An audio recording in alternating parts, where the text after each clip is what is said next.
I was in the office and they kind of just called me and said, "Oh, can I speak to you?" So we went into the room. Actually, he just burst into tears, and I thought, "Oh my God, what's happened?" And he just said, "You know, the doctors think that you have cancer." And when I heard it, my first reaction was, "Don't be so ridiculous." And then I guess, you know, my heart started pounding, and I thought, "Oh my God."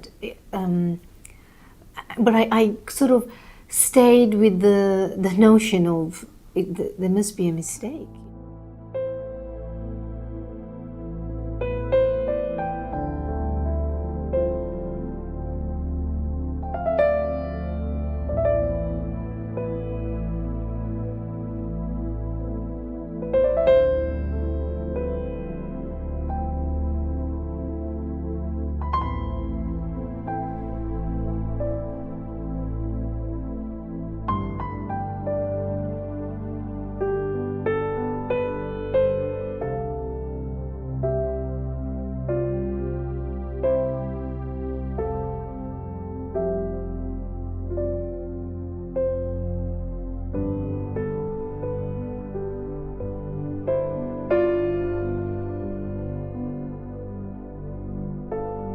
I was one of those people who never thought it would happen to her.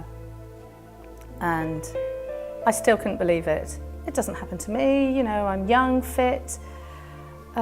But I suppose looking back, I was the perfect person to get it. You know that if somebody, even not your family, if they hear that you have this kind of cancer, you have this kind of sickness, cancer, they will think that I'm dying already. ما صدقت، تفاجأت، بكيت. خلاص توقعت اني اموت في أي لحظة. يعني بعت الدنيا. وبعدين قلت الموت حق على كل مسلم. فالله هداني، بديت اصلي واذكر الله والحمد لله رب العالمين.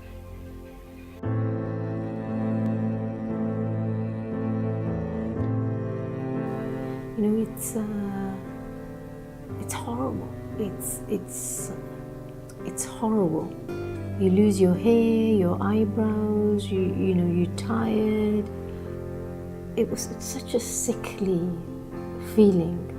Not only, you know, yeah. I mean, first you just sit there and you know there's sort of hair everywhere for a start, and you know it came to the point where I was too scared to shower. Doctor decided that Joy, your cancer is capable of transferring into left breast. So we decided to cut it off. So cut it off.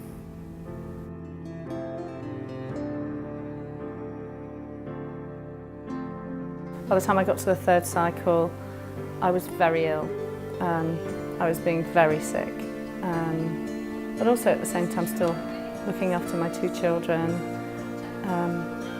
They were at home through the summer, so I put them in summer camps, you know, and I was being very ill. I'd already lost my hair. I've got long blonde hair, and you know that hurts when you see that all your hair going. أول شيء أني مو متزوج، ما عندي حد يشيل اسمي. الشيء الثاني فكرت في إخواني، خواتي، فكرت في أمي، لأني أنا اللي وياها الوحيد في البيت، لو إخواني بس أنا الأقرب. والحمد لله رب العالمين. بعد هذا كله حتى ربعي اللي كانوا معاي يوم أنا صاحي حد منهم قطعني. أنا قالوا هذا خلاص بيموت، ما فكروا. وفي ناس جزاهم الله خير اللي باكر معي. هاي صداقة مصلحة، أما أخوة اللي تامين والله يذكرهم بالخير. I was fortunate enough to have the ability to have the medical care that I needed, and it wasn't a financial issue for me. You know, and I wondered, when people have a financial issue, does that mean that they don't have a chance to survive? You know, so I started to search in the UAE for cancer organizations, and actually the only one I found, the only one that exists here, is Friends of Cancer Patients. Operation here is very costly than Philippines. Yeah.